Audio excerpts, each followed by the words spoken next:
Hello, everybody. Welcome back here. My partner's around getting food. I'm talking to the Elon head coach, Rick Zaleski, with us. Coach, last year you guys had a great season.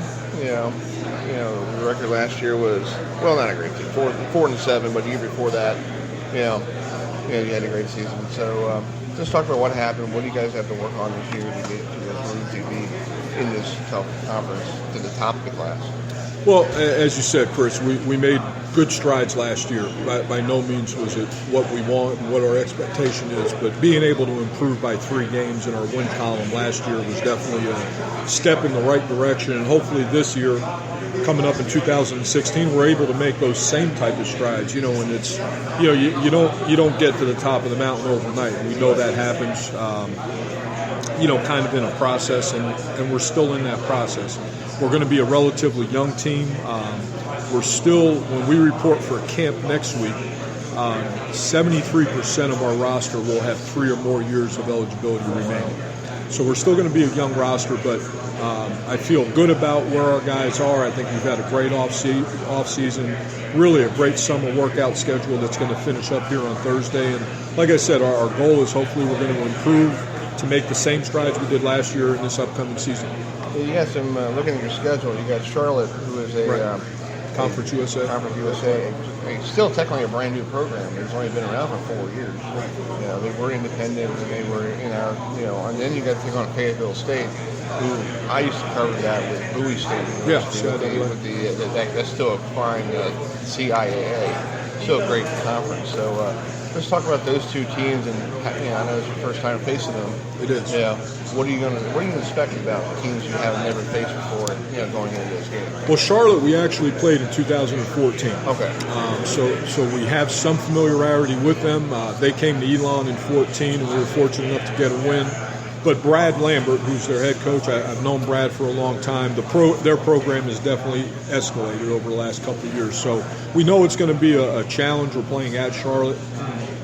And then Fayetteville State's even, aside from the fact that we haven't played them, the other unknown is they have a new coaching staff as well. So when you add that in, the fortunate thing, Fayetteville's a little later, so we'll have a couple games on film ahead of time of them. And we have some familiarity with their staff as well. But it's like any other guy in this room. The schedule is going to be challenging. We know the CAA is going to be a great challenge. And, but really at the end of the day, we got to take care of ourselves. And we have to focus on what we need to focus on, control the things we can control, and whatever opponent, is there on that particular Saturday, we got to be prepared to play our best football. Exactly. Talk about your offense is a basic offense, a multiple offense. Talk about your quarterback.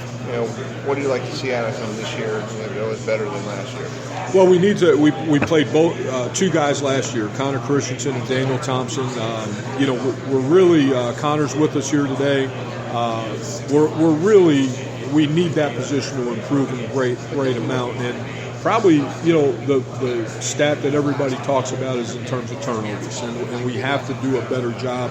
We were -10 in turnover ratio last year, and forever, as long as statistics have been held, that is the number 1 statistic in the probability of wins and losses. So we know we got to cut back on our turnovers, and obviously, the quarterback plays a big part of that. So we're giving Connor Christensen really every opportunity to win the position. Him and Daniel are still competing, but I feel great about both of those young men, and I've said this numerous times.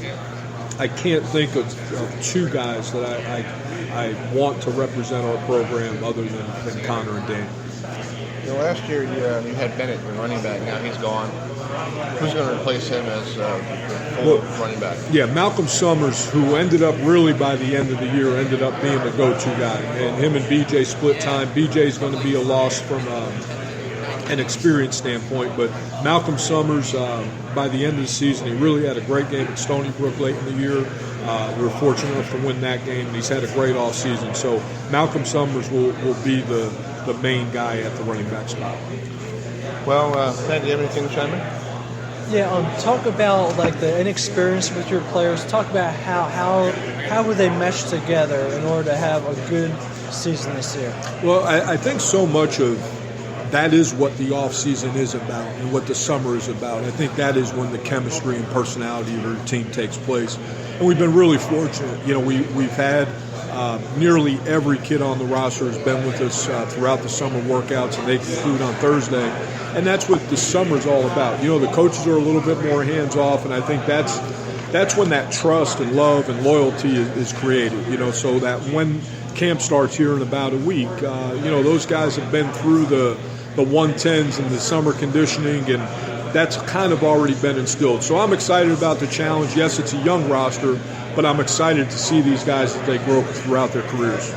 Okay, and other than the turnovers, what is one other key thing that you guys can improve on for this upcoming season? Oh, if you had to tell me one other statistic, it's the big plays, and it goes on both sides of the ball. I think, on the defensive side, the ability to eliminate the big plays. I think for the most part we did a good job in the pass game. We got to make sure we were a little susceptible to the big play in the run game. And Coach Madden has done a great job of really stressing that importance. And then conversely on the offensive side, we need to generate some more big plays. So turnovers and explosive plays, some people call them, those I think at the end of the season, if we look back and we look at those two statistics, I think they'll say a lot about what we do in 2016. Okay, great. Well, Coach, I know you got a lot of people who like to speak to you, so thank you so much. Okay, thanks, guys. Thanks for all you're doing, the coverage you give us. Thank you. All right, Coach, that was the Elon football, the fight of the Phoenix coach there, and we're going to hopefully, have whoever's going to stop by shortly here. But so coming by hopefully will be the head coach of the James Madison Dukes coming. So, Coach, we were waiting for you, running a little behind, but Coach has got a 10 o'clock, so might have to do it. You want to do it afterwards? Might have to do it a little after that. Yeah. I can just bring him to you. Yeah, when he's got we'll do like surgery, in and out. Surgery. Like practicing out of a license, man.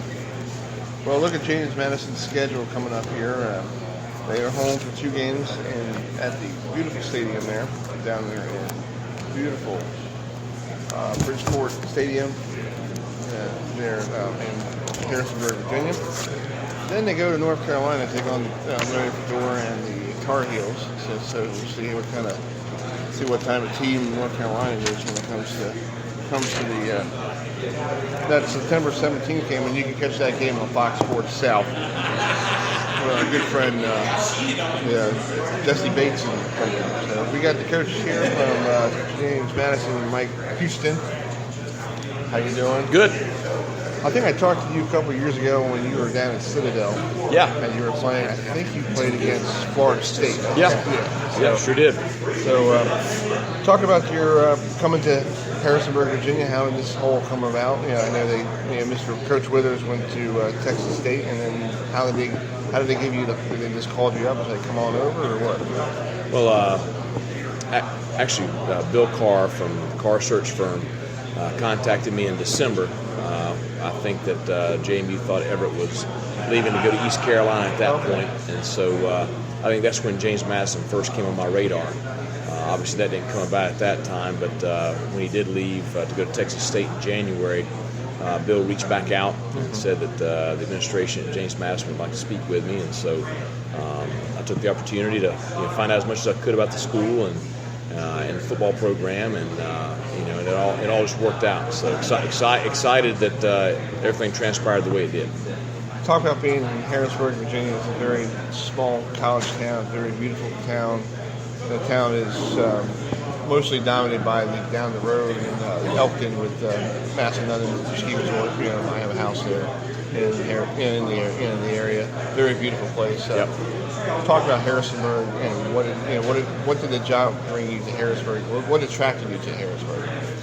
Well, I think what attracted me to JMU is, when I first came on campus, obviously I knew the reputation of James Madison University as an academic institution. But when you get on campus and you see just everything that it is, it's a beautiful campus, tremendous academic institution, and then there's a commitment to athletics and achieving at a high level there that wants you to be a part of it. That makes you want to be a part of it. So, I think it's an opportunity where I think we can build something special at James Madison. I think that the Harrisonburg area is a good place to raise a family. Obviously, I have a 7-year-old and a 4-year-old, so I want some place that's safe. And for a college town, and that's what it is. It's a college town. It's very low crime rate, good school system, so it's it's really a good fit for me and my family. I was looking at your schedule. You got North Carolina on your slate. A couple of years ago when you were down in the Citadel, you took on the number one team in the country at the time, Florida State, the Seminoles. And you played them tough. You played them tough in Tallahassee until the fourth quarter. What did you learn from playing in an ACC school that might help you play against North Carolina? Well, I think the biggest thing you learn from that game and then from the South Carolina game last year, we beat them in Williams-Brice, is that you treat it like any other game. Obviously they're sitting there with a lot more scholarships. They got 22 more scholarships. They have immensely more resources. But at the end of the day, it's still 11 on 11 out there. So we're excited about going to Chapel Hill. They're a very talented team, one of the top teams in the ACC this year. So we got our hands full. But we'll go at them just like we do anybody else.